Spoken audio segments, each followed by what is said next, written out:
behind the name. The biggest lie wasn't the accusation. It was the identity that kept a family alive. Chapter 1. The Gala. The ballroom glittered with enough crystal to rival the night sky. Every chandelier scattered warm light across polished marble, silk gowns, tailored tuxedos, and fortunes hidden behind practiced smiles. Waiters drifted silently through the crowd with silver trays balanced like works of art, while a quartet played in the corner, their music barely louder than the whispers of billionaires deciding the future of companies between sips of champagne. Tonight was not merely another charity gala. It was a gathering of empires. The Carter Group, Montgomery Real Estate, Sterling Group. Three family dynasties whose names appeared on skylines, stock exchanges, and political donation lists. Rivals when cameras were absent. Gracious allies whenever they smiled for them. Jake Carter adjusted the cuff of his Navy suit as another investor congratulated him on Carter Tech's newest artificial intelligence platform. "Your brother is a genius," the investor said. Jake smiled politely. "So I've been told." "You must be proud." "I am." It wasn't a lie. Very few people had ever met Riley Carter. Even fewer truly knew Riley. That was exactly how Riley preferred it. While Jake became the public face of Carter Group, Riley remained the architect hidden behind encrypted servers, impossible algorithms, and innovations that competitors spent years trying to imitate. The mystery had become its own legend. Nobody questioned why Riley avoided interviews. Nobody questioned why Riley never attended social events. The brilliant younger Carter simply disliked attention. At least, that was the story everyone believed. Across the ballroom, Sophia Montgomery made sure every phone camera noticed her entrance. Her emerald gown shimmered with every step. Diamonds rested elegantly against her neck, and confidence clung to her more tightly than the designer fabric. She kissed cheeks she barely recognized. Accepted compliments she fully expected. Ignored waiters unless she needed another glass. Her latest social media post had reached 500,000 views before she'd even stepped inside. She checked the likes. Smiled. Then locked eyes with Jake Carter. Perfect. Exactly where she wanted him. Charles Sterling noticed the exchange from across the room. Unlike Sophia, he never rushed. He never needed to. He stood with one hand resting lightly on the back of his son's wheelchair. Marcus Sterling wore a charcoal suit and watched the room with thoughtful, observant eyes. "I don't like this," Marcus said quietly. Charles didn't look at him. "You rarely do." Sophia looks frightened. Fear is remarkably productive. Marcus lowered his gaze. "I wish you'd stop treating people like balance sheets." Charles finally smiled. "And I wish the world rewarded kindness." It didn't. Both men knew it. The quartet finished another piece. Applause rippled politely through the ballroom. The host stepped onto the stage. "Ladies and gentlemen." Conversation softened. "Thank you all for supporting another successful year of charitable investment and urban renewal." Jake only half listened. His phone vibrated. "Riley, how bad is it?" Jake smiled despite himself. He typed back, "Boring enough that I envy your server room." The reply came almost instantly. "I warned you." Jake chuckled. A nearby guest glanced at him curiously. He slipped the phone back into his pocket. Across the ballroom, Sophia watched the exchange. Her breathing became shallow. Her fingers tightened around the stem of her champagne glass. This had to work. There wasn't another way. Not anymore. The speeches ended. Applause echoed. The host lifted another glass. To partnership. Crystal chimed throughout the ballroom. Then, a glass shattered. The sound sliced through the room like breaking ice. Sophia stood motionless in the center of the ballroom. Champagne soaked the marble beneath her feet. Every face turned toward her. Her voice trembled. Not with uncertainty. With calculated devastation. She pointed directly at Jake Carter. I want everyone here to know. Silence swallowed the ballroom whole. That your brother raped me. The music stopped.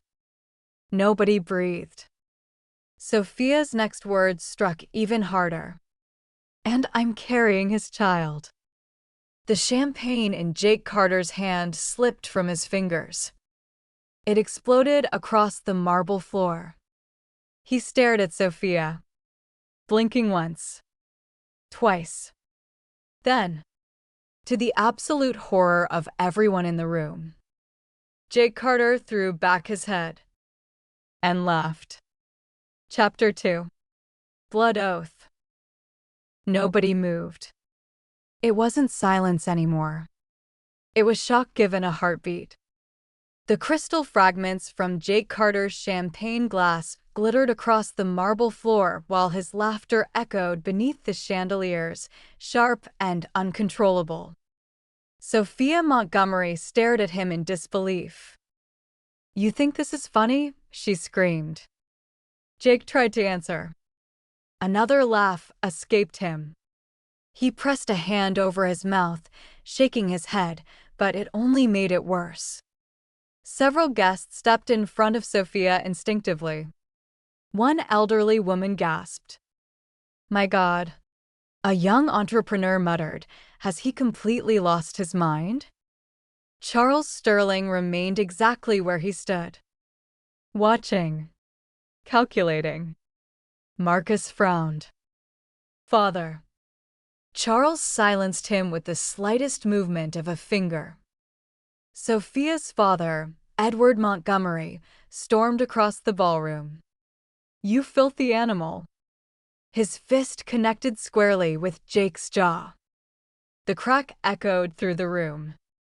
Jake staggered sideways, nearly losing his balance before catching himself against a marble pillar. Blood blossomed at the corner of his mouth. Not one Carter security guard intervened. Jake slowly straightened, touched his split lip, looked back at Edward. Then, he laughed again. Louder. Several guests exchanged horrified looks. He's mocking her, someone whispered. What kind of monster laughs at something like this? Sophia burst into tears. I trusted your family. You destroyed my life. I'm carrying his child. Jake finally inhaled deeply enough to force the laughter down. He wiped the blood from his lip with the back of his hand. I'm sorry. His voice cracked. I'm truly sorry. Sophia pointed at him with trembling fingers. Sorry. That's all you have to say? Jake looked at her. Really looked at her. Then he asked, almost gently, Are you absolutely certain? She blinked. What? You heard me. His expression became strangely calm. Are you absolutely certain it was Riley? The question rippled through the ballroom. Sophia's breathing quickened. What kind of question is that? A simple one. She took a step forward. It was Riley Carter. You have no doubt? No. Jake nodded once. And you're willing to repeat that under oath? Yes. You'll submit to DNA testing? Yes. You'll swear before a judge that Riley Carter raped you and fathered your child? Yes. Her voice rang through the ballroom. Jake closed his eyes for a moment. almost as if confirming something only he understood. Around the room, conversations erupted. They're finished. The Carter name won't survive this. It doesn't matter how much money they have. Arthur Carter's covenant. The Sterling Clause. The whispers spread like wildfire. A young reporter quietly asked an older businessman beside him, "What are they talking about?" The man looked at him with genuine pity. "You've never heard the Carter Promise?" The reporter shook his head. 35 years earlier, Arthur Carter had stood on the steps of City Hall after Carter Tech became one of the fastest-growing companies in the country. He had made a promise before every newspaper in the nation. If a Carter ever builds this empire through fraud, theft, corruption, or the abuse of another human being, then we deserve neither the company nor the fortune. The day that happens, Carter Group belongs to someone else. Most people had applauded. Few believed he would ever act on it.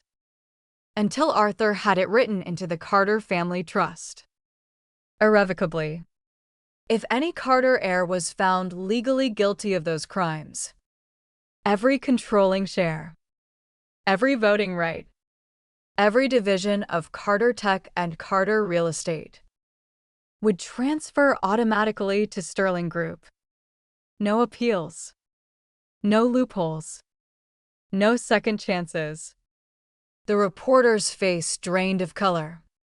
"You're saying, if Sophia proves this accusation..." The older man looked toward Charles Sterling. "The Carter Empire dies tonight." Across the ballroom, Charles lifted his champagne glass. Not in celebration. In anticipation.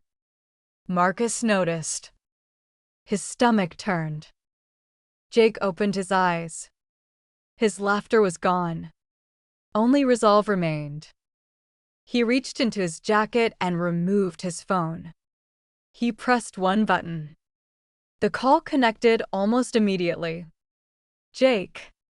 Riley's voice was calm, warm, completely unaware of the storm waiting. Jake looked directly at Sophia. Then at Charles Sterling. Finally, he spoke 4 words that sent an unfamiliar chill through the ballroom.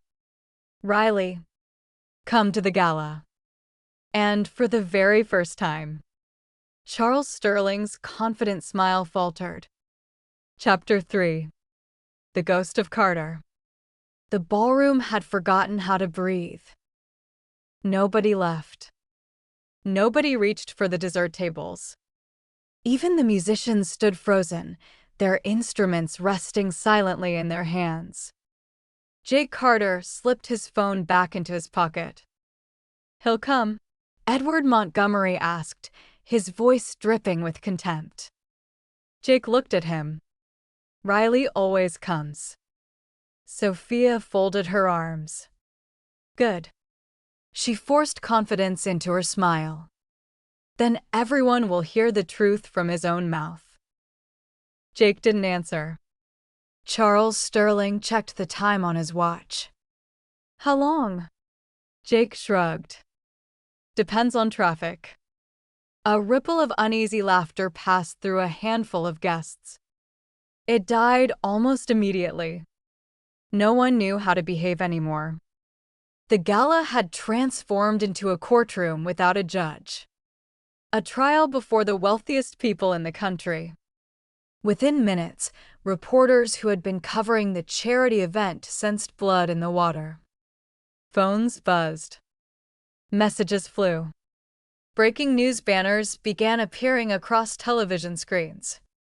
Carter heir accused of rape at charity gala. More journalists gathered outside. Camera crews arrived. Security struggled to contain the growing crowd. Inside, whispers multiplied. "I've never seen Riley Carter." "Have you?" "No. I heard Riley runs the AI division. I heard Riley lives overseas. I heard Riley designed the city's autonomous infrastructure." They say Riley hasn't given a single interview in 15 years. They say Riley is a genius. They say Riley is impossible. Marcus Sterling listened quietly. He had heard all the stories too. The invisible Carter. The ghost who built software that changed industries while refusing awards, interviews, and magazine covers. An enigma wrapped in a surname. He looked toward Jake. You love your sibling. Jake smiled faintly. More than you'll ever know. Marcus nodded. I hope that's enough. Jake met his eyes. It will be. Across the ballroom, Sophia excused herself. She disappeared into the ladies' lounge, locking the door behind her. The smile vanished. Her hands trembled so violently she nearly dropped her phone. One message. No reply. Another. Still nothing. She stared at the contact saved under only one letter. A. Please answer. I'm doing it. No response. Her breathing became shallow. She pressed a hand against her stomach. This has to work, she whispered. It has to. A knock startled her. Sophia? Her mother. Everyone's waiting. Sophia wiped away tears. Checked her makeup. Lifted her chin. By the time she opened the door, the heiress had returned. Halfway across the city, the glow of 6 monitors illuminated Riley Carter's office. Lines of code streamed across 3 screens. A neural network trained itself on another. The 5th displayed architectural renderings for an affordable housing project. The 6th held a simple encrypted chat window. One unread message. Soul. Hope your brother survives another boring gala. Riley smiled. Typed quickly. North Star. He's dramatic enough to survive almost anything. A typing bubble appeared. Disappeared. Appeared again. Soul. One day we'll stop hiding behind usernames. Riley's fingers rested above the keyboard. They didn't move. Not immediately. Finally. North Star. One day. The message was true. It simply wasn't complete. Riley reached for the phone just as it vibrated again. Jake. That wasn't normal. Riley answered instantly. Jake. His brother's voice was steady. Too steady. I need you here. What happened? A pause. Then quietly. I need you to trust me. Riley stood. The office suddenly felt much smaller. I'm on my way. The call ended. Riley stared at the reflection in the darkened window. Tailored black suit. Tie. Hair carefully styled. Every detail perfected.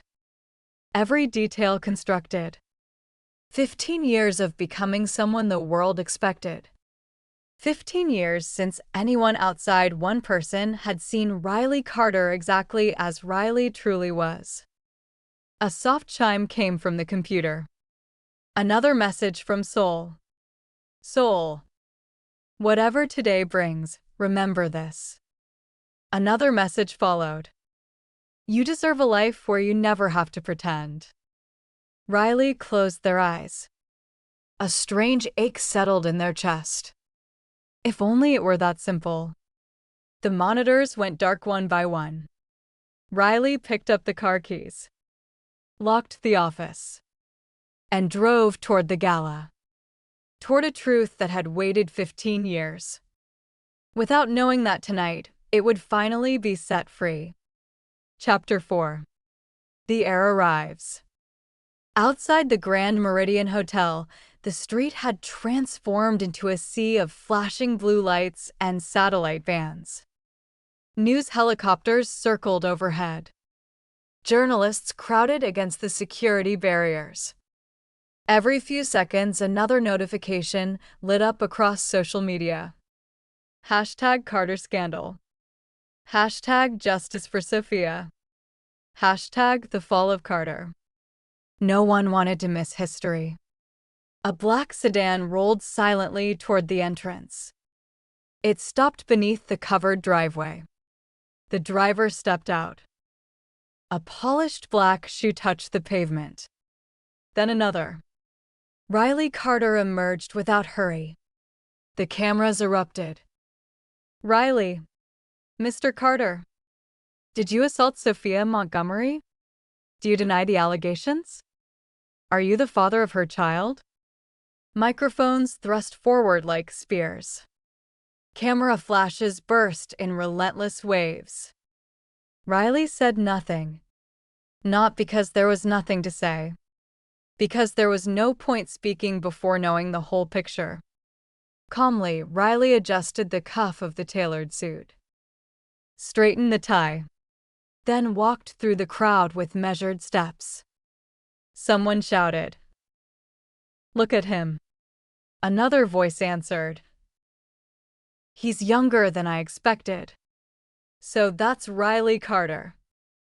The doors closed behind Riley. Outside, the frenzy continued. Inside, silence welcomed the newest arrival. More than 300 pairs of eyes settled on one person. Riley stopped just inside the ballroom. The room was exactly as Jake had described over countless reluctant gala stories. Crystal chandeliers. Expensive perfume. People pretending to enjoy one another. The only difference tonight. Everyone was staring. Jake crossed the ballroom. He didn't speak immediately. Instead, he reached out and straightened Riley's tie. The gesture was so ordinary that it seemed almost absurd in the middle of a public scandal. "You drove yourself?" Jake asked. Riley nodded. "There was traffic." "I imagine." Jake smiled. The first genuine smile he'd worn all evening. "You came. You asked." For a moment, the world shrank to two siblings. No accusations. No cameras. Just trust. Jake leaned in slightly. "I'm sorry." Riley frowned. "For what?" "For what's about to happen." Before Riley could ask another question, Edward Montgomery stepped forward.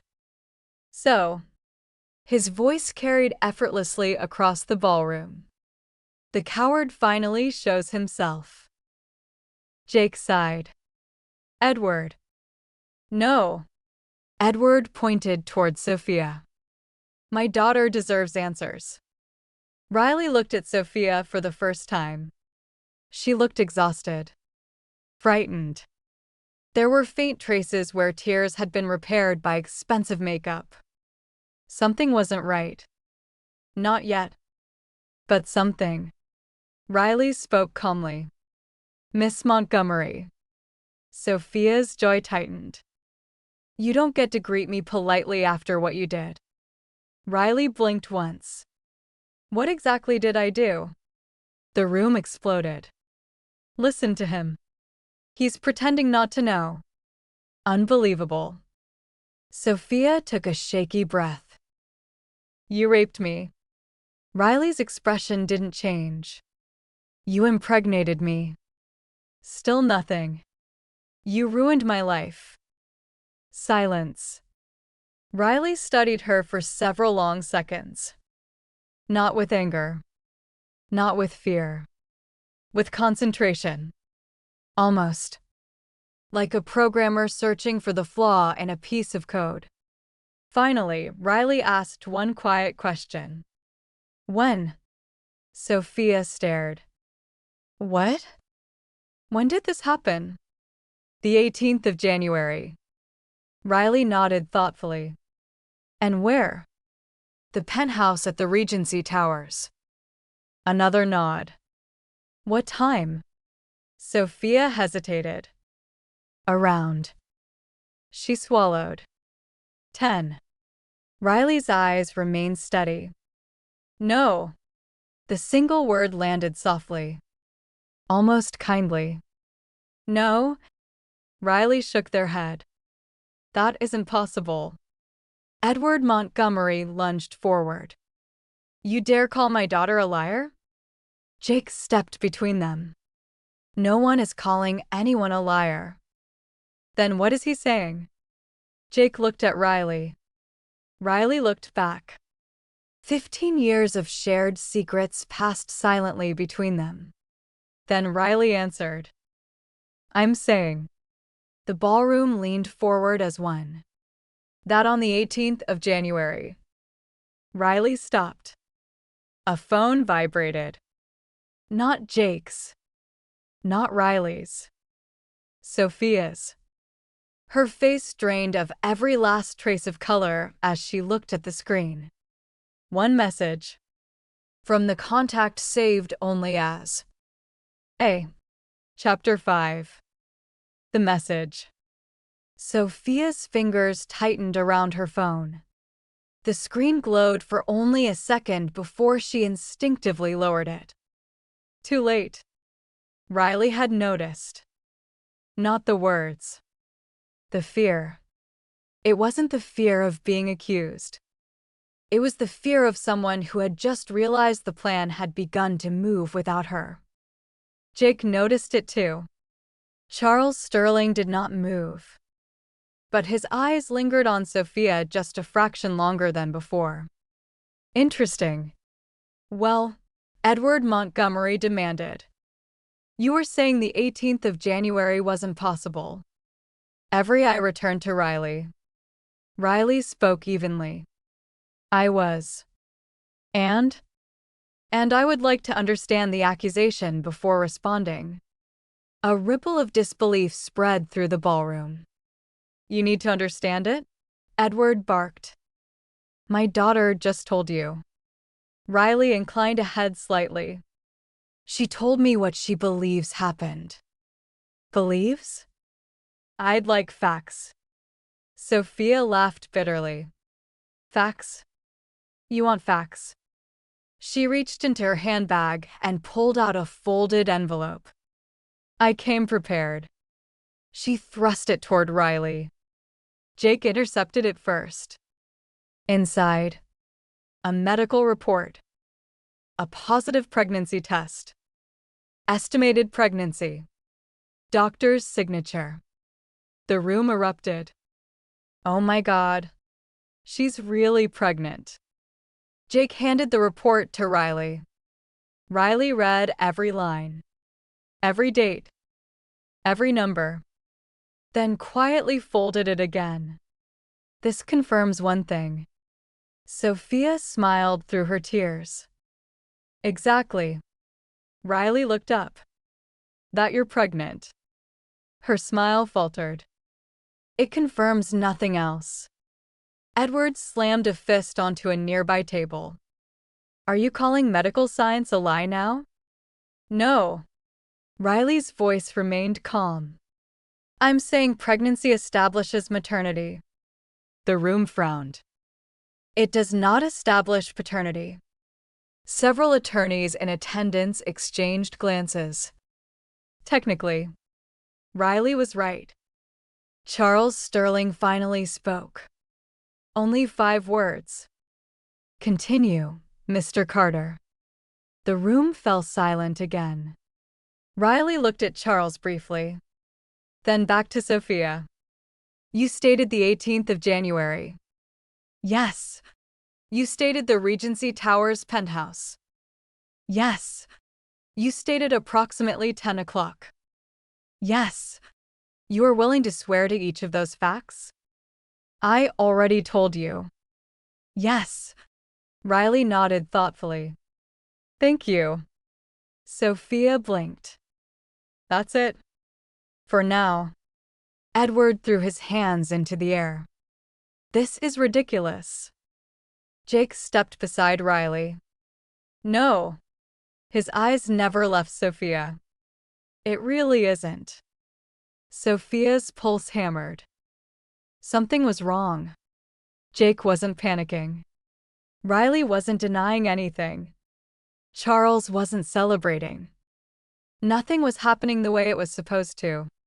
Marcus quietly rolled his wheelchair closer. He looked up at Riley. I have one question. Riley met his gaze. Go ahead. If you didn't do this. Marcus hesitated. Why aren't you defending yourself? The ballroom stilled. It was the first honest question anyone had asked all night. Riley answered without hesitation. Because defending myself would require revealing something that doesn't belong to the public. Marcus studied Riley for several seconds, then nodded slowly. I believe you. The silence that followed was deafening. Edward rounded on him. Marcus, you believe the man accused of assaulting my daughter? Marcus didn't look away from Riley. I believe. He chose each word carefully.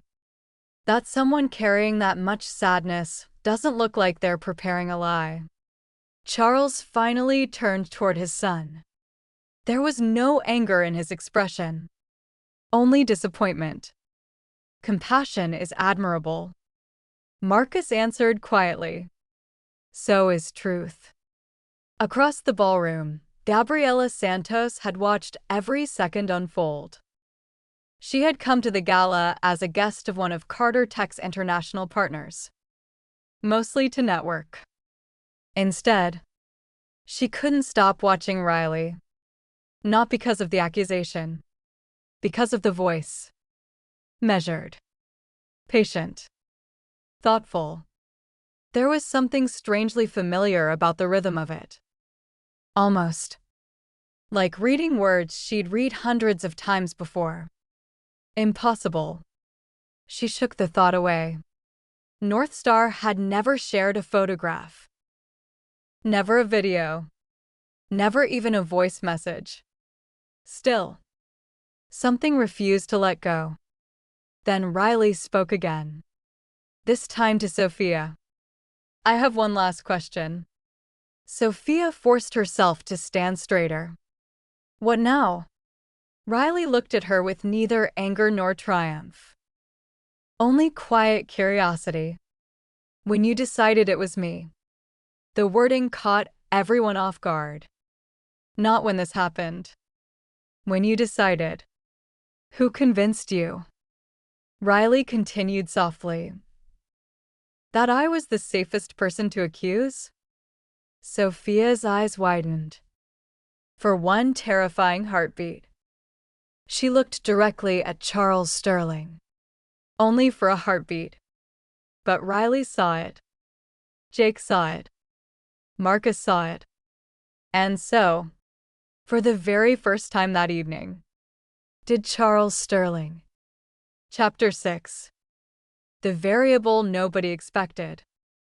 No one spoke. The silence after Sophia's glance toward Charles Sterling felt heavier than every accusation that had come before it.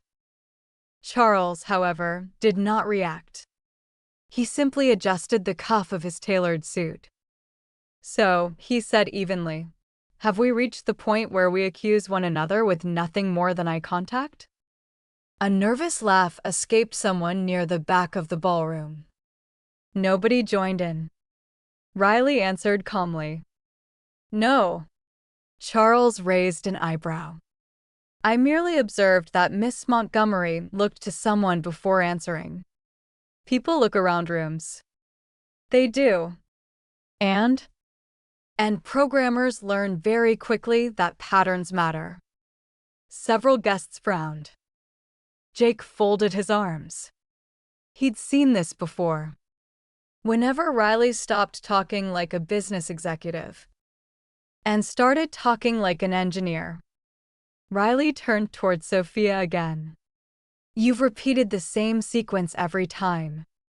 Sophia blinked. What? You answer. A pause. You become emotional. Another pause. You glance toward the same place. Sophia's breathing quickened. I do not. You've done it 4 times. The room instinctively turned toward Charles Sterling. His expression remained unreadable. Riley continued. You're not checking for support. No, you're checking for approval. Edward Montgomery stepped between them. This has gone far enough. I agree, Riley replied. Then deny it. I will. The room froze. Jake slowly looked at Riley. Marcus leaned forward in his wheelchair. Gabriella unconsciously held her breath. For the first time that evening, Riley Carter was finally going to answer. Instead, Riley asked another question. Miss Montgomery. Sophia almost screamed. What now? Who is Adam? The color vanished from Sophia's face. Nobody else understood. Jake did. He looked towards Sophia's phone, still clutched tightly in her hand. The message. A. Sophia recovered quickly. I don't know anyone named Adam. You answered too quickly. I answered truthfully. You answered defensively. I answered because you're trying to confuse everyone. Riley nodded once. Interesting. Edward's patience snapped. Enough. He turned toward the crowd. Look at what he's doing. He isn't denying anything. He's attacking my daughter instead. A chorus of agreement echoed through the ballroom. Charles watched quietly. This was much better. Emotion. Confusion. Pressure. Pressure made people careless. Marcus looked at Riley. I asked you something earlier. You did. Why won't you defend yourself? Riley met his eyes. I am. Marcus frowned. No. Riley gave the smallest smile. I'm defending myself from the correct accusation. Marcus stared. So there are. There are many accusations being made tonight. Riley's gaze swept across the ballroom. One is that Miss Montgomery is pregnant. That appears to be true. One is that she is frightened. That is also true. One is that someone is manipulating her. Riley looked briefly toward Charles. I believe that is true as well. Charles smiled politely. And the accusation against you? Riley became very still. That one. For the first time all evening, the calm in Riley's voice cracked. Only slightly. Is impossible. Gabriella felt it. That single word. Impossible. Not unlikely. Not false. Impossible. Something deep inside her stirred. North Star had once written during one of their late-night conversations. When something is impossible, don't argue with emotion. Find the variable everyone else forgot to measure. Gabriella's heart skipped. No. It couldn't be. Could it? Sophia suddenly took one step backward. Then another. She looked at Riley as if seeing someone entirely different. Not prey. Not a victim. Not even an enemy. A problem. A problem she had never been prepared to solve. Riley reached into an inside pocket. Jake looked up sharply. You brought it. I always carry it. Sophia's breathing became ragged. What is that? Riley looked down at the small leather wallet in their hand. Then back at Sophia.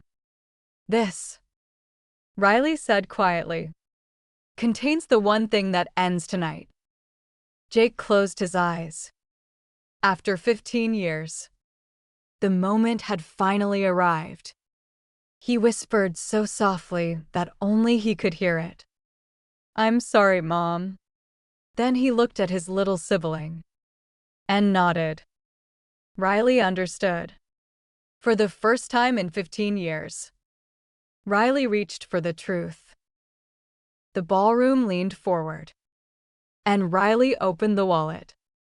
Chapter 7. No more pretending.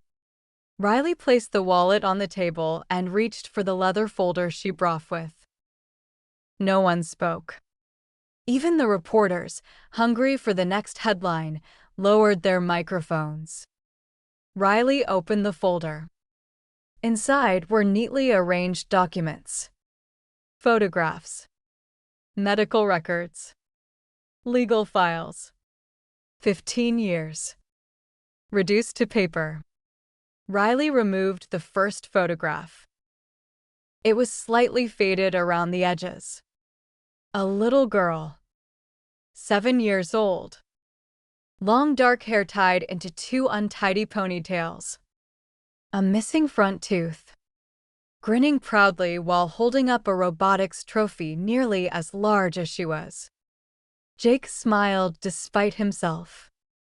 I remember that day. So do I, Riley said softly.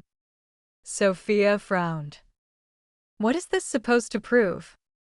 Riley handed the photograph to Edward Montgomery. He stared at it, then frowned. It proves nothing. He thrust it toward Charles Sterling. Charles examined it for barely 2 seconds before handing it back. A child. Nothing more. Sophia laughed. You expect us to believe that's you? Riley nodded once. Yes. Sophia shook her head. No. She looked around triumphantly. Carter Tech leads the world in artificial intelligence. She held the photograph into the air. This could have been created yesterday. Several reporters immediately nodded. She's right. Deepfake technology. Image generation. It proves absolutely nothing. Charles folded his hands behind his back. A disappointing attempt. Jake looked at Riley. There it was. Exactly as they'd expected. Nobody would believe paper. Nobody would believe photographs. Not anymore. Riley sighed. I thought you might say that. Very carefully. Riley placed the photograph back into the folder, then closed it. The soft click echoed through the ballroom. Sophia smiled. Is that it? No. Riley's voice was almost peaceful. It's enough. For what? For me.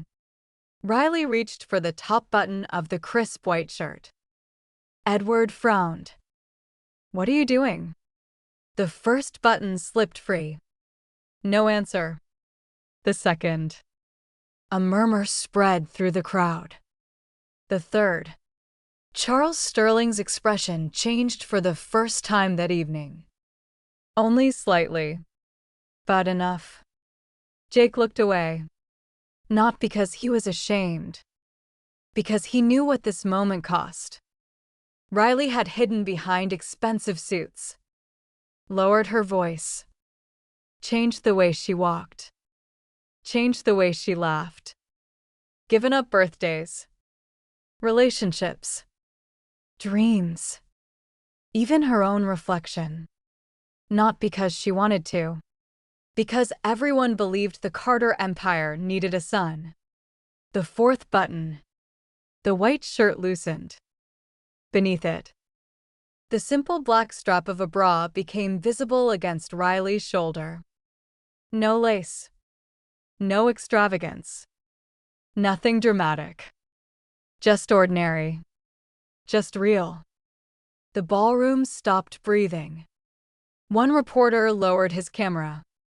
Another forgot to press record. Sophia's lips parted. Edward's face drained of color. Marcus closed his eyes. Not in shock. In understanding. Very slowly. Riley slipped the jacket from her shoulders. Folded it neatly. Placed it over the back of a nearby chair. For the first time in 15 years, she stood before the world exactly as herself. No disguise. No performance. No son. Only Riley. She looked toward Sophia. There was no hatred in her eyes. Only sadness. You asked why the 18th of January was impossible. Riley reached into the folder once more and removed a hospital file. She handed it to Marcus. I trust you'll read it without prejudice. Marcus accepted it. His hands trembled. He read. Once. Then again. The color left his face. He looked up at Riley. Then back down. Finally, he spoke. Barely above a whisper. She. His voice caught. Underwent surgery that day. The room leaned forward. Marcus swallowed. It was a gynecological procedure. Silence. The words settled over the ballroom like falling ash. Edward snatched the file. His eyes raced over the pages. No. He turned another page. No. Another. This. He looked at Riley. This can't. It can, Jake said quietly. Edward looked at Charles. Charles said nothing. For the first time in decades, he had no move. Sophia staggered backward. The room began spinning. This wasn't. She whispered. This wasn't supposed to happen. Riley met her eyes. No, it wasn't. Another reporter found their voice. So, the question barely escaped. You're a woman? Riley smiled sadly. I've always been. A tear escaped before Riley could stop it. She didn't wipe it away. I simply stopped being allowed to look like one. No one knew what to say. Not the billionaires. Not the lawyers. Not the journalists. Not even the cameras. From the far side of the ballroom, one pair of footsteps broke the silence. Slow. Unhurried. Certain. Gabriela Santos. She stopped only a few feet from Riley. Neither woman spoke. They simply looked at one another. Recognition bloomed between them. Not from faces. From something much deeper. Gabriela smiled. A smile Riley had somehow imagined 100 different ways over 11 months. Very softly, Gabriela whispered. I knew it. Riley frowned. You. Gabriela's eyes shimmered. Only a woman could have understood me the way you did. Riley's breath caught. Gabriela took one final step. North Star. The ballroom disappeared. Riley forgot the cameras. Forgot the accusations. Forgot the billionaires. Forgot the empire resting on her shoulders. Only one word escaped her lips. Soul? Gabriela nodded. With tears running freely down her face, she opened her arms. And Riley, for the first time in 15 years, didn't hesitate. Chapter 8. North Star. For one impossible moment. Nothing else existed. Not the cameras. Not the accusations. Not the billionaires whose fortunes could rise or fall before midnight. Only Gabriela. Her arms remained open. Waiting. Never demanding. Never expecting. Simply offering a place to rest. Riley stared at her. 15 years of carefully constructed walls. 15 years of becoming someone else's expectation. 15 years of never allowing herself this one simple luxury. To be seen. Gabriela smiled through her tears. I'm real. A laugh escaped Riley. Soft. Broken. I noticed. The ballroom watched in complete silence as Riley took one hesitant step. Then another. Until the distance between them disappeared. Gabriella wrapped her arms around Riley with quiet certainty. Not tightly. Not possessively. Just enough. Enough to say, "You're safe." Riley stood perfectly still, as though she'd forgotten how to be held. Gabriella felt it immediately. She whispered gently, "You don't have to earn this." The words broke something loose. Riley's shoulders began to shake. One silent tear became another. Then another. Gabriella held her while 15 years quietly dissolved. Jake closed his eyes. He had waited so long to see his little sister cry. Not from fear. From relief. Across the ballroom, Marcus watched with a lump in his throat. He turned to his father. She was never hiding from justice. Charles said nothing.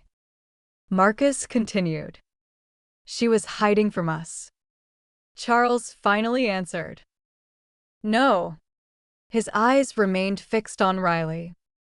She was hiding from people who mistake perception for truth. Marcus looked at him. You.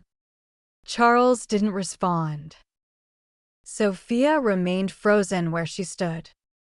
Her breathing came in shallow bursts. She hadn't expected this. She had expected denial. Anger.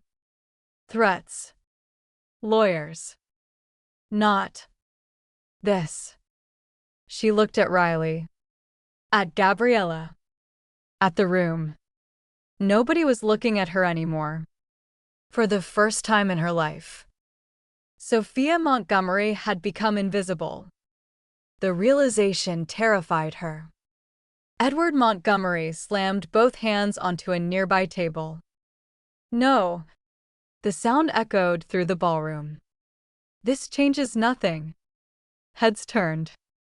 My daughter is still pregnant. Yes, Riley answered quietly. And someone is responsible. Edward pointed toward Riley. You expect us to believe you've spent 15 years pretending to be a man? No. Riley gently stepped back from Gabriella. I don't expect belief. She looked around the room.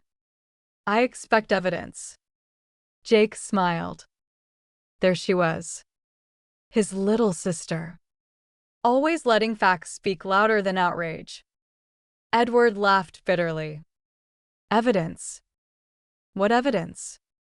Riley bent and picked up the leather folder. The evidence you haven't read yet. She removed another file. This one was much thicker. Charles Sterling's expression darkened. Just slightly. Riley noticed.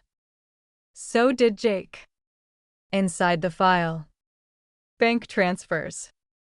Property acquisitions. Loan agreements. Company restructuring documents. Shell corporations. Cross-collateralization schedules. Marcus frowned. What are those? Riley answered without looking away from Charles. The reason none of this happened by accident. Charles finally smiled. A bold claim. No. Riley slid the documents across the polished table. A documented one. Edward snatched the first page. His eyes moved rapidly. Then slowed. Then stopped. No. He turned another page. The signatures. The dates. The amounts. Every emergency loan Montgomery Holdings had accepted over the last 8 years. Every refinancing agreement. Every extension. Every penalty clause. Every one. Led back to Sterling Group. Edward looked up. His face had become almost gray. You. Charles calmly adjusted his cufflinks. You borrowed the money. You engineered this. I offered opportunities. You buried us. You signed every page. Edward staggered backwards into a chair. Sophia stared at her father. Dad. His hands shook violently. I never. Another page. Another signature. His signature. Again. And again. Sophia looked toward Charles. You told us these loans would save the company. Charles's voice remained perfectly even. They did. For a while. Realization washed over her. Not slowly. All at once. They had never been rescued. They had been harvested.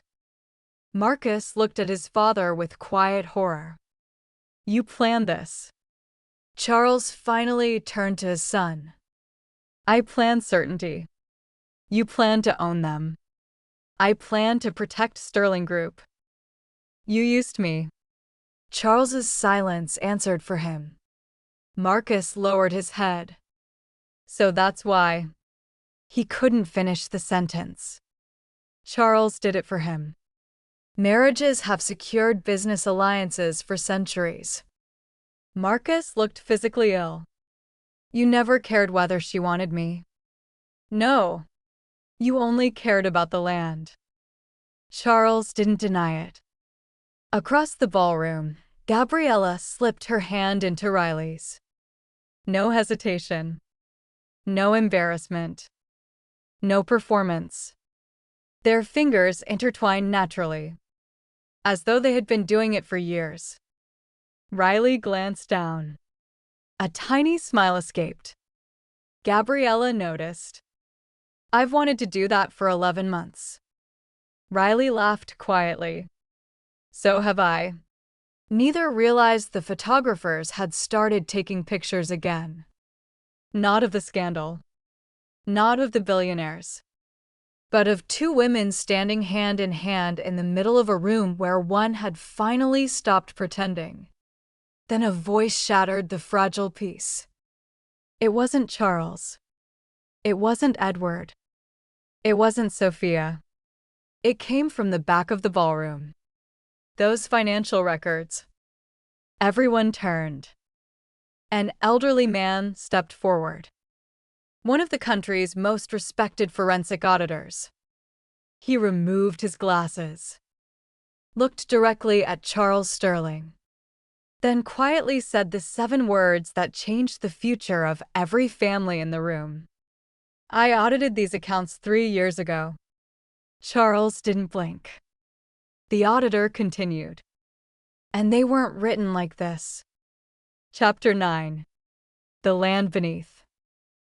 The ballroom had fallen into a silence so complete that the clicking of camera shutters sounded almost intrusive. Every eye rested on the elderly forensic auditor. Charles Sterling stood motionless. You said, Jake began carefully, those records weren't written like this. The auditor nodded. They weren't. Edward Montgomery stepped forward, clutching the thick financial file Riley had produced. I don't understand. The old man removed his glasses and cleaned them slowly with a folded handkerchief. When I completed Sterling Group's compliance audit 3 years ago, I reviewed every major loan issued to Montgomery Holdings. He looked at Charles. The repayment clauses were different. Charles answered calmly. Companies amend agreements. They do. The auditor slipped his glasses back on. But not after signatures have been executed. A murmur swept through the ballroom. Edward stared at the pages. My signature. The auditor nodded. Is genuine. Edward looked relieved. For exactly 1 second. Unfortunately. The auditor continued. The documents surrounding your signature are not. Silence. Jake frowned. What do you mean? The signature page is authentic. He pointed to the contract. The preceding pages have been replaced. Several attorneys rushed forward. One immediately began comparing page numbering. Another examined the staples. A third looked at microscopic printing marks. Within moments, their expressions changed. They're right. The paper stock doesn't match. The ink batches are different. The contracts have been reconstructed. Edward's knees nearly gave way. My God. Sophia grabbed her father's arm. Dad. He barely heard her. Charles finally spoke. Interesting theory. Not theory. Riley's voice cut cleanly through the room. Metadata. Everyone turned. Riley walked toward one of the large presentation screens normally used for charity auctions. May I? The event coordinator nodded numbly. Within seconds, Riley connected a compact encrypted drive to the system. The ballroom screen came alive. Columns of dates. Corporate registrations. Property maps. Infrastructure studies. Energy reports. Marcus frowned. What am I looking at? Riley enlarged the city map. Every parcel owned by Montgomery Holdings glowed in blue. Surrounding them, Sterling acquisitions in red. Together, they formed almost a perfect circle. Gabriella looked closer.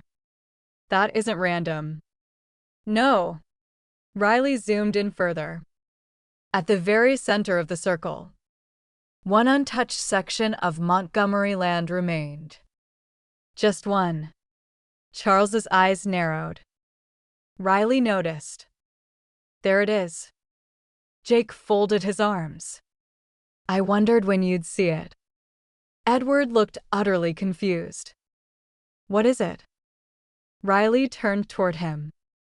The only property you refused to sell. My grandfather always said that land was worthless. He lied. The ballroom waited. Riley touched another key. A geological survey appeared. Not of minerals. Not of oil. Beneath the land. Massive underground cooling channels. Natural bedrock. Independent water access. Exceptional seismic stability. Marcus blinked. I don't understand. Gabriella did. She stared at the screen, then slowly looked at Riley. No. Riley smiled faintly. You've figured it out. Gabriella whispered. It's a data center. Not just a data center. Riley's voice became almost reverent. The most efficient AI computing site on the continent. The room stared blankly. Only Charles understood immediately. His silence confirmed everything. Jake looked at him. So that was the game. Charles remained composed. The future belongs to whoever controls infrastructure. Riley nodded. I agree. Edward looked between them. This. He pointed helplessly at the map. This is why you wanted Sophia to marry Marcus? Charles answered without shame. A marriage would have transferred the remaining land into Sterling ownership. Sophia's breathing stopped. You never cared about saving us. You were already insolvent. You wanted our name. I wanted your title deeds. Marcus looked at his father as though seeing a stranger. And me?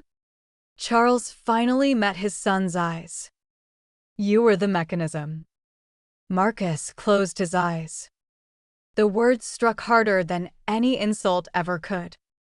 Not a son. A mechanism. Gabriella squeezed Riley's hand. You knew. Riley nodded. For almost 2 years. Why didn't you tell anyone? Because I couldn't prove who stole the research. Gabriella frowned. The research. Riley looked back at the glowing map. Was mine. The room erupted. Charles Sterling smiled. A slow, satisfied smile. Exactly. Jake immediately turned. Why are you smiling? Charles looked directly at Riley. Because you've finally admitted it. Riley's heartbeat slowed. Something was wrong. Very wrong. Charles reached calmly into his jacket, removed a slim black folder, placed it gently on the table. I've been waiting. His smile widened. For you to say those 4 words. He opened the folder. The first page faced the room. At the top, in bold letters, patent holder. Below it, only one name, Sterling Group. Chapter 10. The original code. Nobody spoke. The patent certificate lay on the polished table like a loaded weapon. Every reporter in the ballroom surged forward.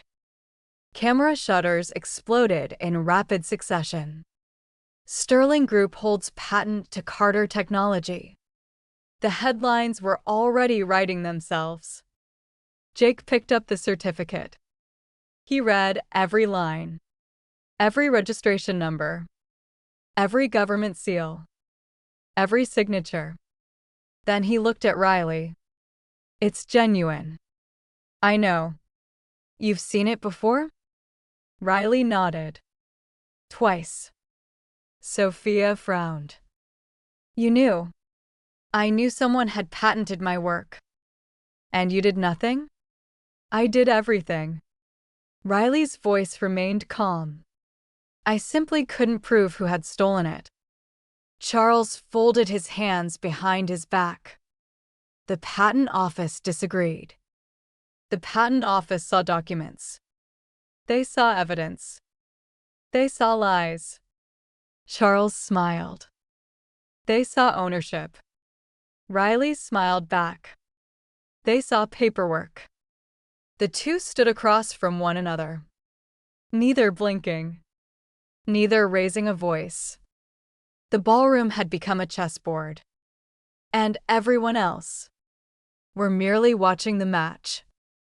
Gabriella stepped quietly to Riley's side. May I ask something? Riley nodded. If Sterling owns the patent. She glanced toward Charles. Why hasn't he built it? The smile disappeared from Charles's face. Only for a heartbeat. Riley noticed. So did Jake. Riley turned toward Gabriella. That's an excellent question. She faced the room. A patent protects an invention. Another pause. It doesn't explain it. Marcus frowned. I don't understand. Riley walked to the enormous display screen again. A few keystrokes later, thousands upon thousands of lines of code filled the screen. To everyone else, it looked like nonsense. To Riley, it was music. This, she said quietly, is version 1. She pressed another key. A second program appeared. Longer. Cleaner. Far more elegant. This is version 43. Another key. Version 112. Then 206. Then 381. Each version refined. Improved. Rewritten. Gabriella's eyes widened. You kept everything. I keep every draft. Jake smiled. She's incapable of deleting history.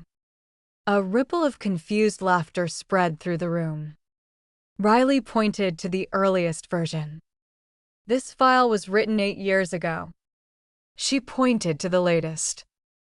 This one. 3 days ago. Charles said nothing. His silence had become heavier.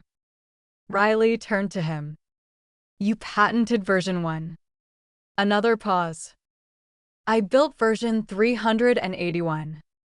Charles remained composed. A better version of stolen property is still stolen property. No. Riley's voice sharpened for the first time all evening. A better version is called innovation. The room held its breath. Gabriella looked closer at the timestamps. Something caught her eye. Riley. Riley followed her gaze. You saw it. Gabriella nodded slowly. Those aren't ordinary timestamps. No. Marcus looked between them. What? Gabriella pointed to the corner of the screen. Every version has been digitally signed. One attorney stepped forward. He adjusted his glasses. Digitally signed? Riley nodded. Every single version. What does that mean? It means. Gabriella answered before Riley could. Every revision carries an encrypted fingerprint. She looked at Charles. You can steal files. Her eyes hardened. You can't steal time. The ballroom fell silent again.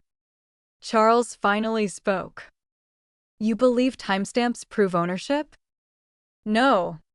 Riley reached into the encrypted drive, still connected to the projector. I believe this does. She pressed enter. A secure archive opened. Not on Carter servers. Not on Sterling servers. An independent blockchain ledger appeared on the screen. Every software revision. Every edit. Every line of code. Recorded. Verified.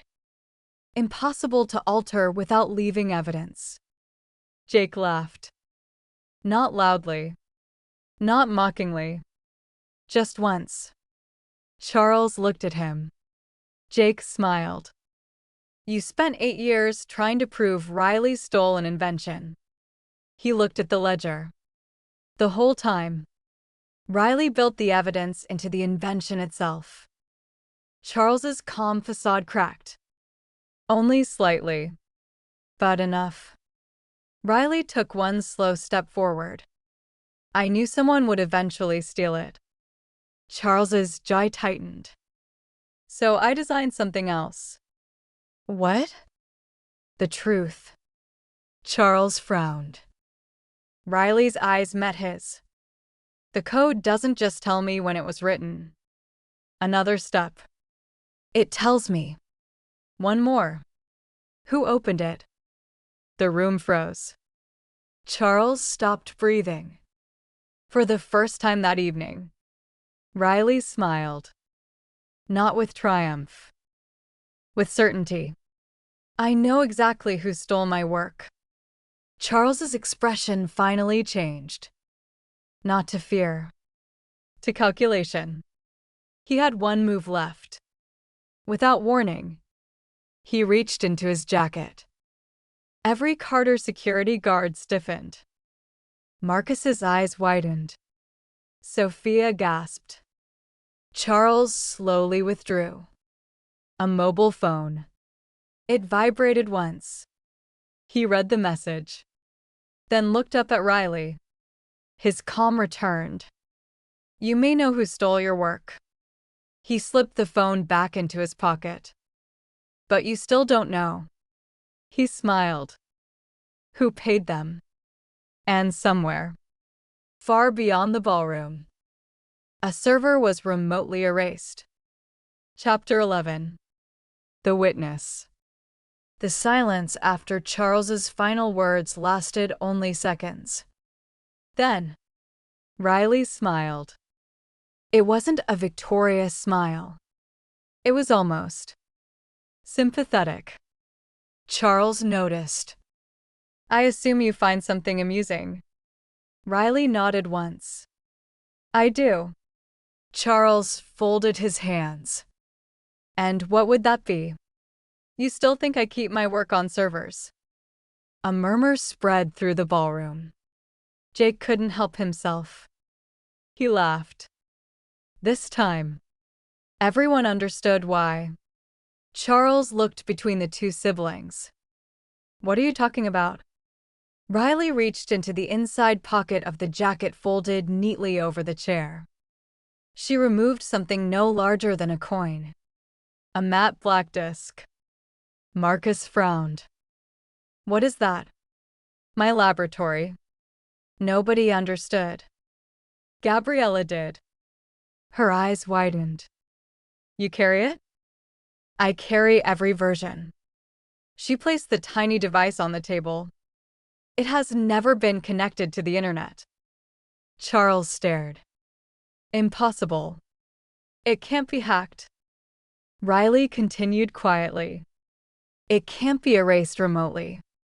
She looked at Charles. So whatever server you just destroyed. A small pause. Was never the original. For the first time all evening, Charles Sterling looked genuinely unsettled. Only for a heartbeat. But Riley saw it. Gabriella saw it. Jake saw it. Marcus saw it. The Emperor had blinked. Charles recovered quickly. You expect people to believe that tiny device contains an entire research division? No. I expect them to verify it. The forensic auditor stepped forward. I'd be happy to. Riley handed him the device without hesitation. Charles watched carefully. There was no fear. No reluctance. That bothered him. Greatly. Because innocent people protected evidence. Truthful people shared it. Across the ballroom, Sophia had stopped crying. She wasn't looking at Riley anymore. She was looking at Charles. Memories flooded back. Every conversation. Every meeting. Every promise. Every reassurance. Every instruction. Every carefully chosen sentence. None of it had ever been about helping her. It had always been about using her. She felt sick. Marcus quietly wheeled beside her. You didn't know. Sophia shook her head. I thought. Her voice cracked. I thought if I did what they asked. Marcus finished the sentence gently. Everyone would be saved. She nodded. Instead, she had almost destroyed an innocent woman. Sophia looked across the ballroom. Riley wasn't watching her. She wasn't glaring. She wasn't celebrating. She was looking at Gabriella. Gabriella had quietly taken Riley's hand again. The gesture was so natural. It made Sophia's chest ache. She doesn't hate me. Marcus looked toward Riley. No. Why? Marcus smiled sadly. Because she understands what it means to spend years pretending. Sophia closed her eyes. A single tear escaped. Then another. She opened them again. And walked. Not toward her father. Not toward Charles. Toward Riley. The ballroom parted silently. She stopped only a few feet away. The word refused to come. Riley waited. Patiently. I can't undo what I did. No. I don't deserve forgiveness. Riley nodded. Probably not. A faint, broken laugh escaped Sophia. I deserve that. You deserve honesty. Sophia looked down. Then back up. I'll tell them everything. Charles turned sharply. Sophia. She ignored him. I'll tell them about the meetings. Charles took one step forward. Sophia. I'll tell them about the contracts. Another step. Sophia. I'll tell them who told me Riley would be the safest person to accuse. The ballroom froze. Charles stopped walking. His expression remained calm. His eyes did not. Sophia turned to face him completely. "You promised my family would survive." Charles answered quietly. "I gave your family every opportunity." "No." Sophia's voice grew stronger. "You gave us choices that all ended with you winning." Charles smiled. "You have no evidence." Sophia slowly reached into her handbag. She removed her phone. The same phone that had buzzed earlier. "I think I do." Charles's smile disappeared. Sophia unlocked the screen. Tapped one icon. Then another.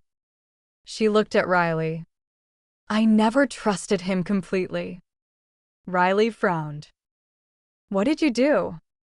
Sophia swallowed. "I recorded every meeting." The room erupted. Charles took his first involuntary step backward. Sophia held up the phone. Every threat. Another tap.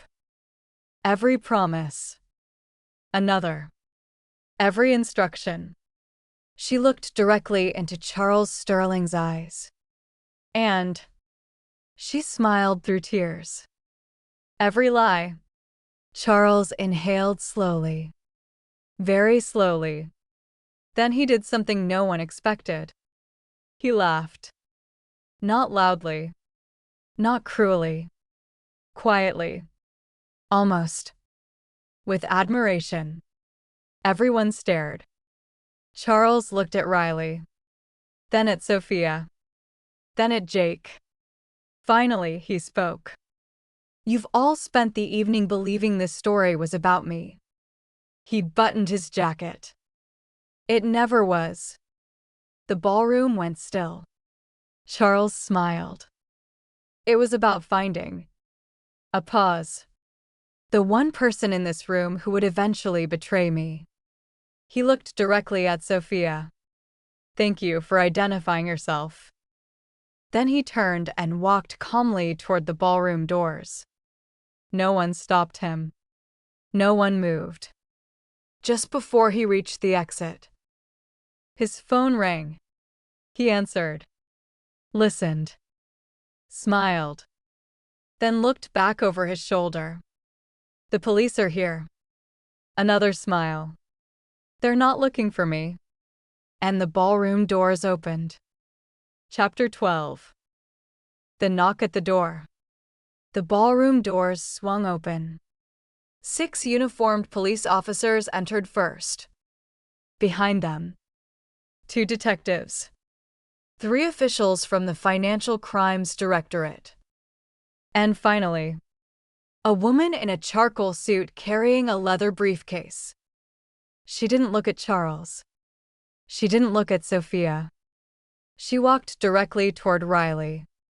The room held its breath. Charles smiled.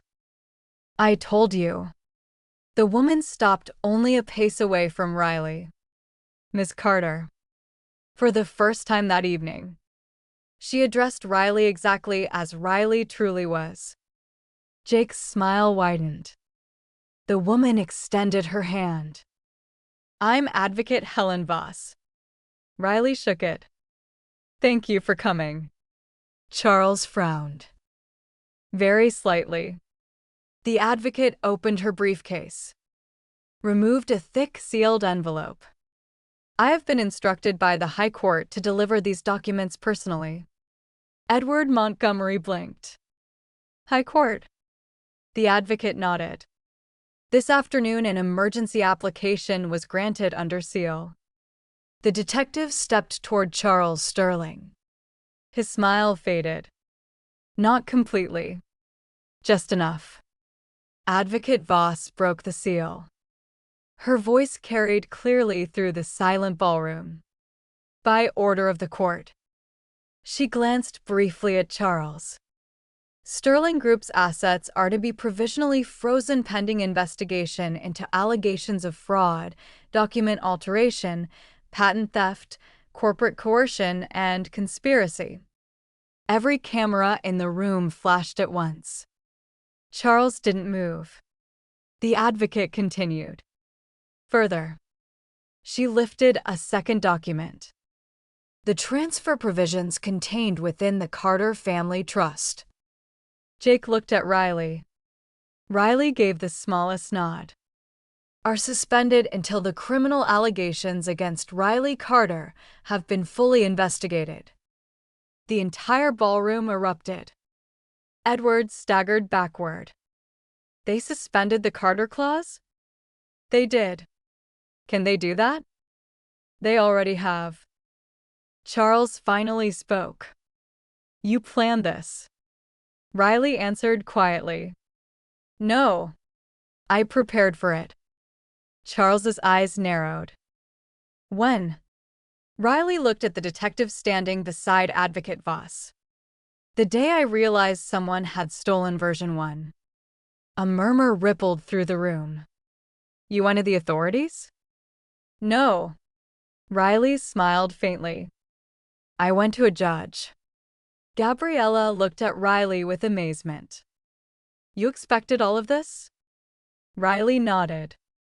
I didn't know when. A pause. I only knew someone would eventually force every piece onto the board. Charles folded his hands behind his back. You still can't prove I stole your work. No. Riley looked toward the forensic auditor. I don't have to. The elderly auditor stepped forward carrying the small black storage device Riley had entrusted to him. I've completed a preliminary verification. Every head turned. He placed the device gently on the table. The digital signatures are authentic. Another page. The blockchain timestamps are authentic. Another. The source code predates Sterling Group's patent filing by almost 3 years. The room exploded into frantic conversation. Charles remained still. The auditor wasn't finished. I also found something unexpected. Riley raised an eyebrow. So did I. The old man smiled. I wondered whether you'd noticed. I did. Charles's confidence began to crack. What? The auditor removed a single printed page. This code contains an embedded author watermark.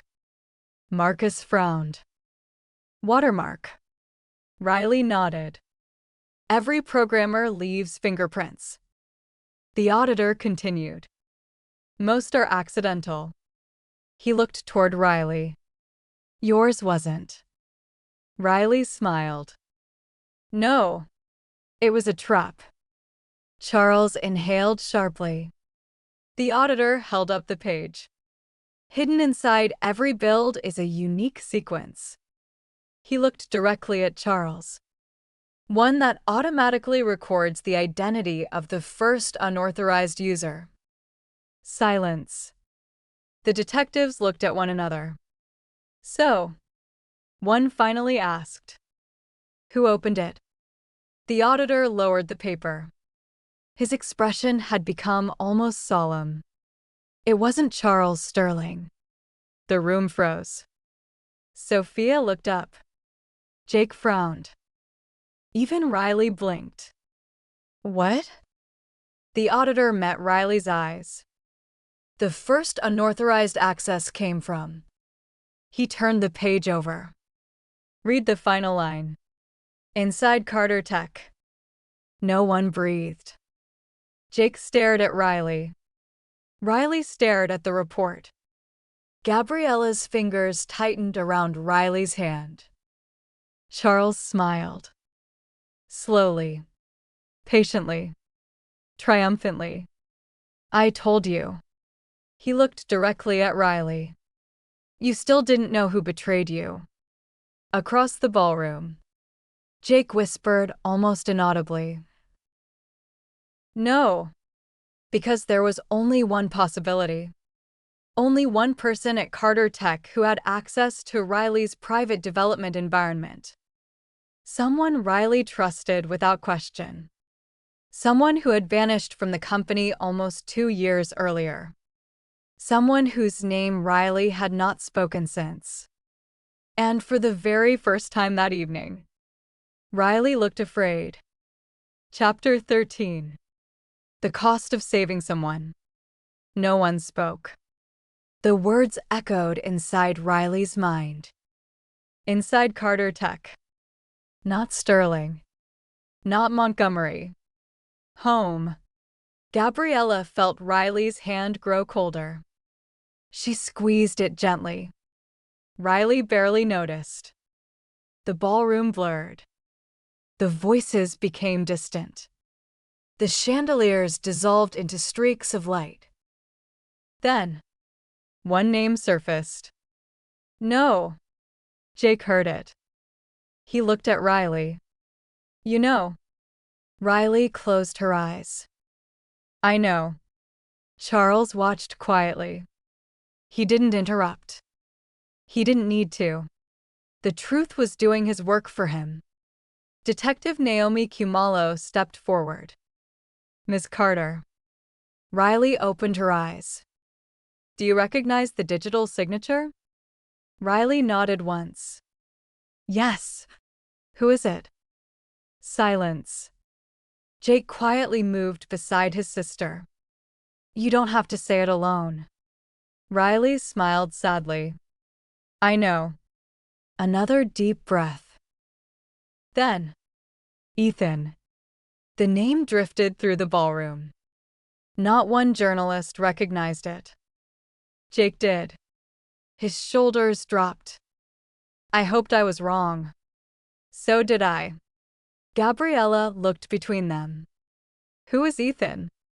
Riley looked down at the black storage device, still resting on the table. My best student. A memory surfaced. A tiny apartment. Second-hand computers. Instant noodles.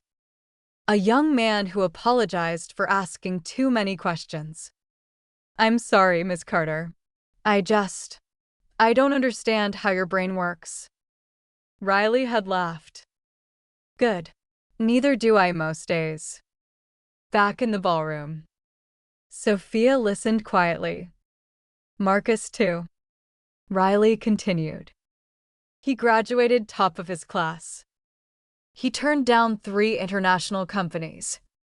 He said Carter Tech felt like family. Jake swallowed. He practically lived in the lab. Riley nodded. I gave him administrator access. Charles finally spoke. The worst betrayals are always invitations. Riley ignored him. Gabriella frowned. What happened? Riley looked toward the enormous windows overlooking the city. His mother became ill.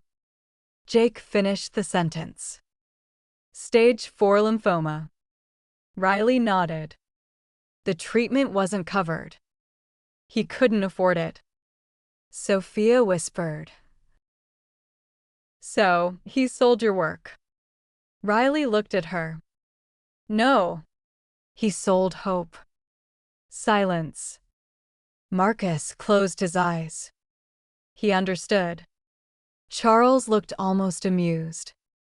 You make betrayal sound noble. Riley turned toward him. No. I make desperation understandable. Charles smiled. And yet, he spread his hands. Your code still belongs to me. Riley walked slowly toward him, stopping only an arm's length away. No. Charles raised an eyebrow. No. You bought stolen property. I bought a patent. You bought a frightened young man's impossible decision. The ballroom remained silent. Riley's voice softened. And somewhere.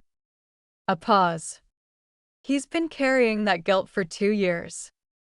Charles tilted his head. You still think he'll help you? I know Ethan. You knew Ethan. Riley smiled. No. I taught Ethan. Charles laughed quietly. You have extraordinary faith. I have extraordinary evidence.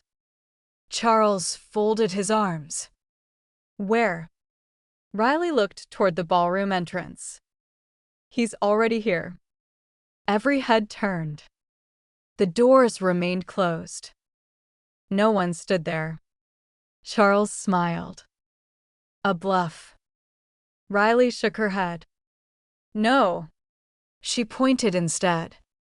Toward the media section. Near the back of the ballroom. A young cameraman slowly lowered the television camera from his shoulder.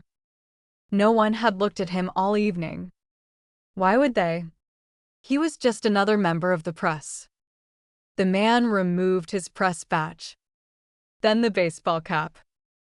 Jake inhaled sharply. Ethan. The young man's eyes were red. He looked exhausted. Like someone who hadn't truly slept in years. He stepped away from the camera crew. One step. Then another. Until he stood in the center aisle. Looking only at Riley. I'm sorry. His voice cracked. So. Very badly. I know. Riley's answer came without hesitation. The ballroom stared. You. Ethan struggled to breathe. You know? Riley nodded. I knew the day you disappeared. Charles's calm finally fractured. He turned sharply. You were followed? Ethan didn't even look at him. I wasn't hiding from Riley. A tear rolled down his cheek. I was hiding from myself.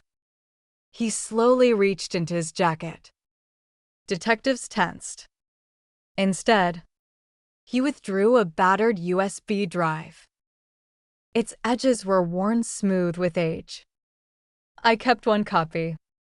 Charles took one involuntary step forward. Ethan. The young man ignored him. I couldn't destroy it. He walked directly toward Riley. Held out the drive with trembling hands. I wanted to bring it back every single day.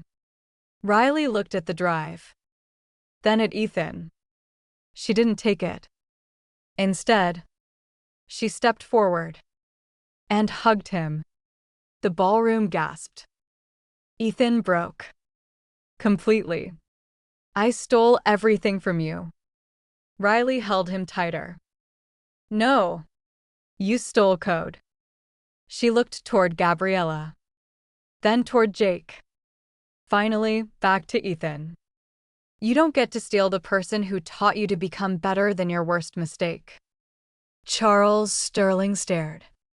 Utterly speechless. Because in all his years of buying loyalty, he had never imagined forgiveness could be more powerful. Then Detective Kumalo stepped forward. She accepted the USB drive from Ethan. Connected it to a secure forensic laptop. The screen lit up. One folder. One video file. Created. 2 years earlier. The detective looked up. It's addressed. She frowned. To Riley. The ballroom held its breath. She clicked play. The screen faded to black. Then Ethan's face appeared. And his very first words made Riley's heart stop. If you're watching this, Charles Sterling is already trying to kill me.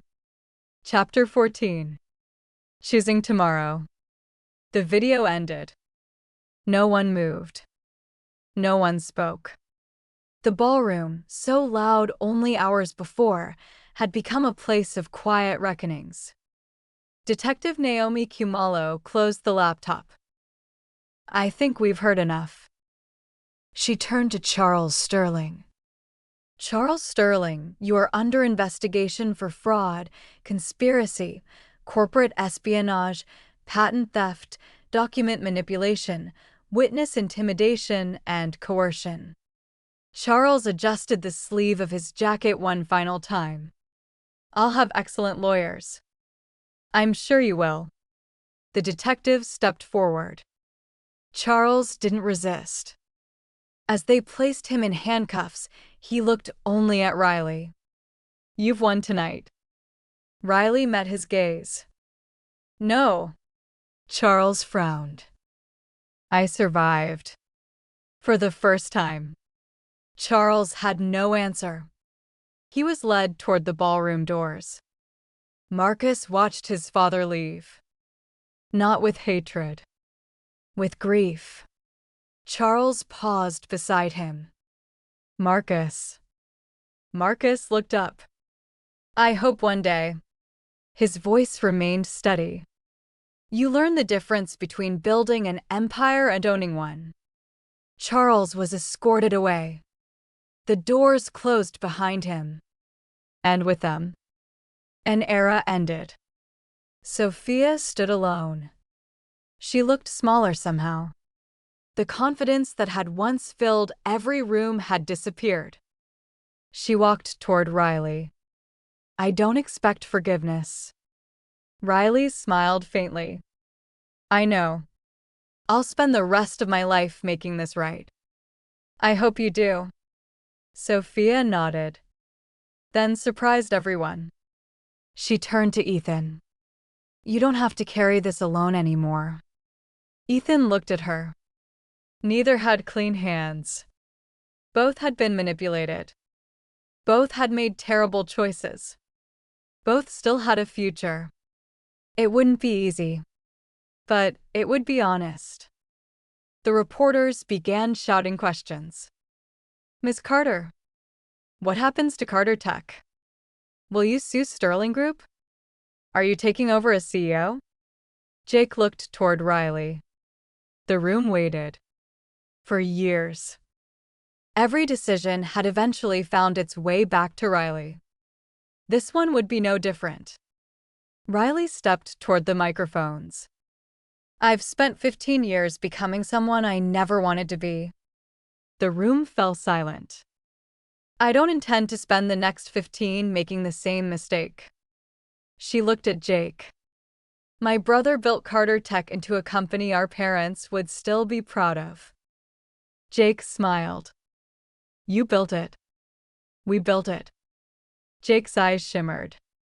Riley turned back to the cameras. Effective immediately. She reached into her jacket pocket, removed her executive access card, looked at it for a long moment, then placed it in Jake's hand. "The Carter Group has its leader." Jake stared at the card. "You can't be serious." "I've never been more serious." "What about you?" Riley looked across the ballroom. Gabriella was watching her with the same quiet smile she had worn all evening. Riley smiled back. "I'm finally going to discover who I am." An hour later. The ballroom had almost emptied. The police had gone. The lawyers had gone. Even the reporters had begun chasing the next breaking story. Only a handful of people remained. Jake. Marcus. Sophia. Ethan. Gabriella. Riley looked around the room. "So?" Jake laughed. "What now?" Riley looked at Gabriella. "I believe." She walked across the polished floor until they stood face to face. "I owe someone a first date." Gabriella laughed. "I was wondering when you'd ask. I've been rehearsing it for 11 months. And?" Riley rubbed the back of her neck. "I had something much smoother planned." Gabriella slipped her hand into Riley's. "I like awkward." "So do I." Jake shook his head. "My little sister." Riley looked over. "What?" "You just dismantled one of the biggest corporate frauds in the country's history." He grinned. "And you're nervous about coffee." Riley groaned. "Please stop telling people that." Everyone laughed. The sound echoed warmly through the now empty ballroom. For the first time that night, it wasn't relief they felt. It was possibility. As Riley and Gabriella walked toward the exit together, Riley paused beside the great glass doors overlooking the city. The skyline shimmered with lights. The future stretched before them, vast and unwritten. Gabriella leaned gently against Riley's shoulder. "What are you thinking?" Riley watched the city for a long moment before answering. "For 15 years.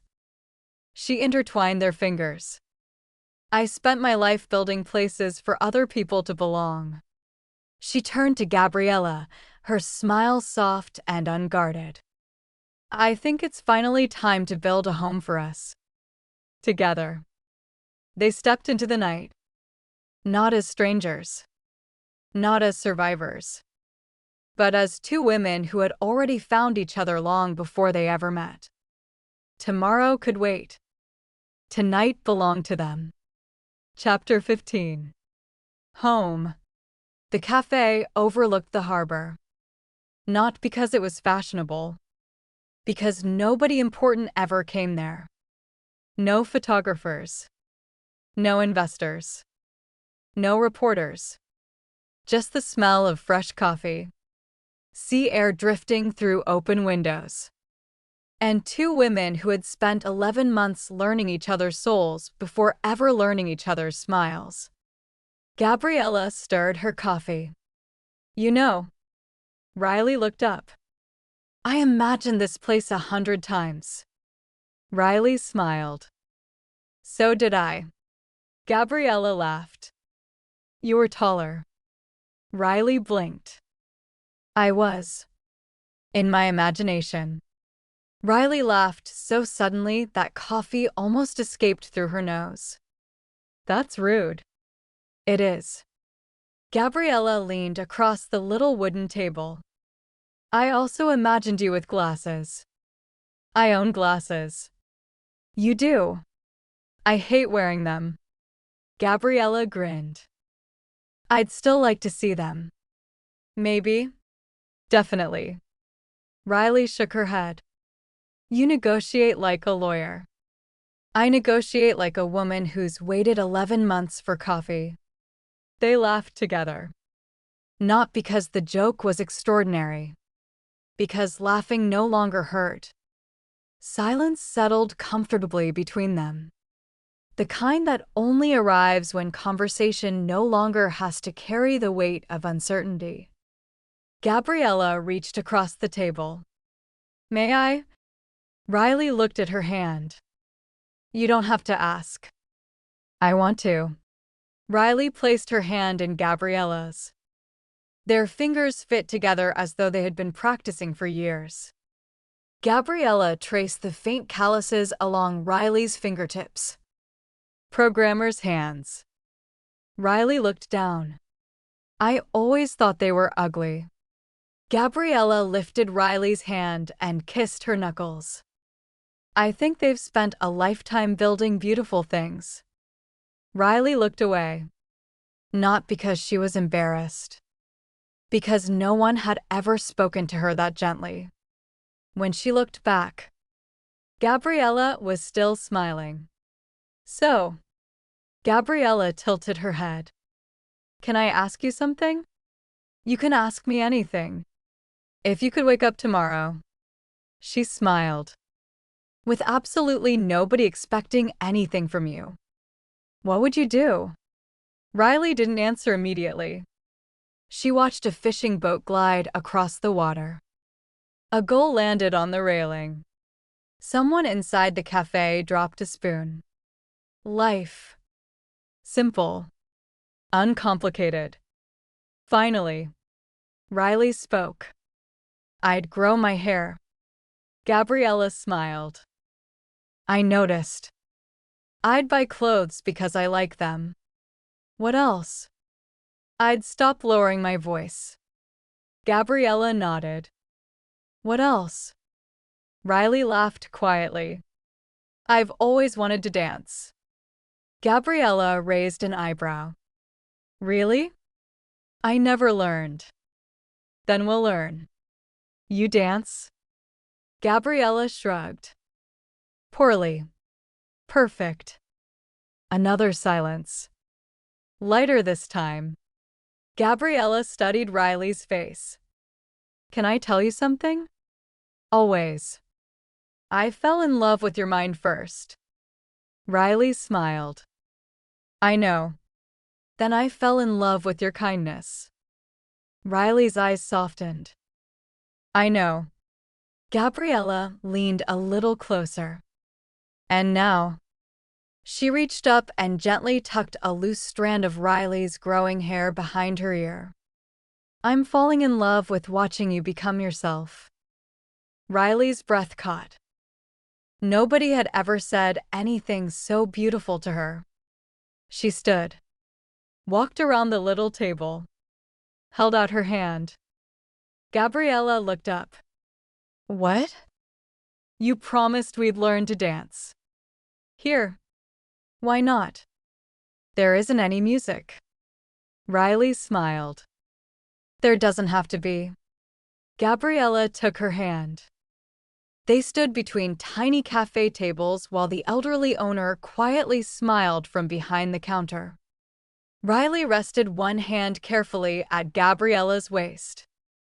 Gabriella slipped her arms around Riley's neck. They swayed. Slowly. Awkwardly. Laughing every few seconds as one stepped on the other's foot. I told you I couldn't dance. I believe you now. I think that was your foot. It definitely was. Riley laughed again. The sound carried out through the open windows.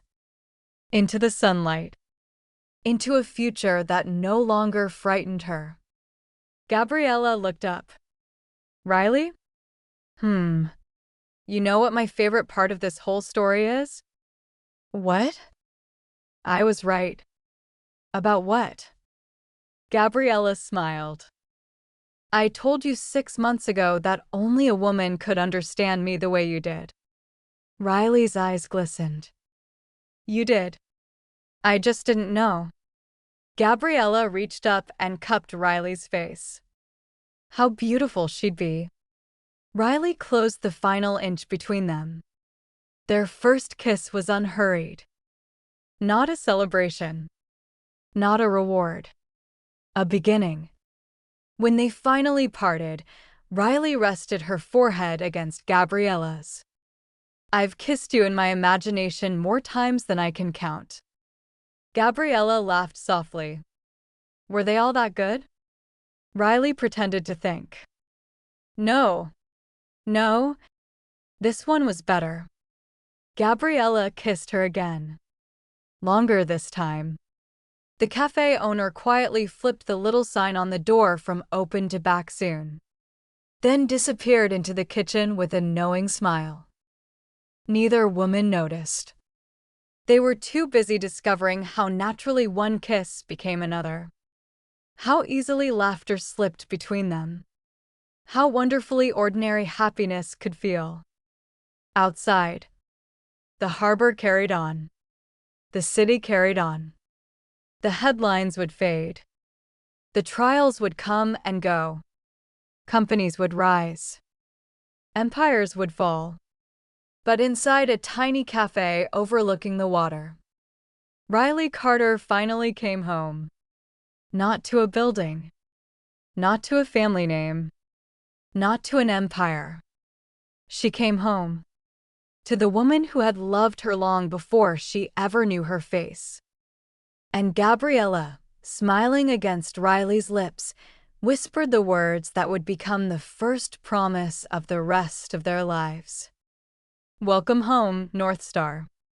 Riley smiled through happy tears. I'm never leaving again. Epilogue. Sunday morning. The kettle whistled. I've got it. Gabriella called from the kitchen. You said that last time. I did get it. You almost burned the house down. I made tea. You made smoke. Laughter drifted through the little house. Real laughter. The kind that bounced off walls that had heard it 1,000 times before. Riley looked up from the workbench by the living room window. her hair now brushed comfortably against her shoulders, long enough that it occasionally fell into her eyes while she worked. Gabriella insisted it made her look impossibly cute. Riley insisted it was impractical. Neither of them believed Riley. The front room no longer looked like the headquarters of one of the world's brightest programmers. It looked lived in. Books lay open on coffee tables. Half-finished crossword puzzles competed for space with circuit boards. A knitted blanket rested over the back of the sofa. 3 mugs somehow occupied every available surface. One of them still had yesterday's coffee in it. Gabriella blamed Riley. Riley blamed gravity. Somewhere in the middle, the truth lived happily. Gabriella appeared carrying 2 mugs. She paused, smiled. "You've got that look." "What look?" "The one where you've forgotten the world exists." Riley accepted the mug. "I was thinking." "I know. Dangerous. Historically." Gabriella sat beside her. "Yes." They watched the rain paint lazy trails down the windows. Vancouver winter had settled comfortably over the neighborhood. Neither felt any urge to leave the warmth inside. Gabriella rested her head on Riley's shoulder. "What are you building?" Riley turned the tiny circuit board in her fingers. "Nothing important." Gabriella gave her a look. Riley laughed. "Fine. A teaching kit." "For kids." "What kind of kids?" "The ones who think genius belongs only to people born lucky." Gabriella smiled. "You've been thinking about Ethan." "I have." "He'll like that." "I hope so." Silence settled again. Comfortable. Unhurried. Outside. Rain. Inside. Home. Gabriella glanced toward the bookshelf. On the highest shelf sat a small robotics trophy. Its paint had chipped with age. Beside it, a faded photograph. A little girl with untidy ponytails smiling proudly at the camera. Neither of them said anything. They didn't have to. The picture no longer represented who Riley had lost. It reminded them who she'd found again. Gabriella reached up and brushed another strand of hair away from Riley's face. "You know." I never asked." "What? What does North Star mean?" Riley smiled.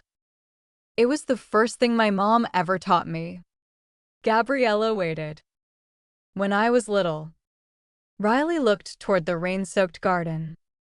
"She used to tell me that sailors found their way home by looking for the North Star." A small smile touched her lips. "She said that if I ever felt lost, I should look for the one thing that never stopped being itself." Gabriella's eyes softened. "And then you became North Star." Riley nodded. "I suppose I did." Gabriella laughed quietly. "The funny part?" "What?" "You spent 6 months helping me find my way." She leaned in and kissed Riley's temple.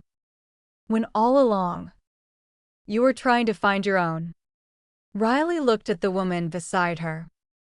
The woman who had read every late-night message. Every fear. Every hope. The woman who had fallen in love with a mind before she ever saw a face. "You did." "What?" "You brought me home." Gabriella smiled. "No." She intertwined their fingers. "You finally stopped walking away from it." The kettle whistled again. They both looked toward the kitchen. Gabriella frowned. "Didn't I already make tea?" Riley sniffed the air. "I think." Another pause.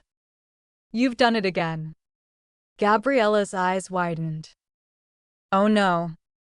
She jumped off the sofa and ran toward the kitchen. A second later. Riley. What? It's smoking. I told you. It can be saved. It absolutely cannot. More laughter. The kind that made neighbors smile through open windows. The kind that quietly stitched old wounds closed.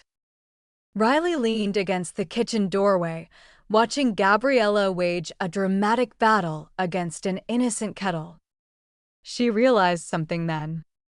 Happiness wasn't fireworks. It wasn't billion-dollar companies. It wasn't winning. It was this. Burnt tea. Rain on the windows. A woman who still danced badly. A shelf holding reminders of where she'd been. A heart no longer hidden. Gabriella looked over her shoulder. What?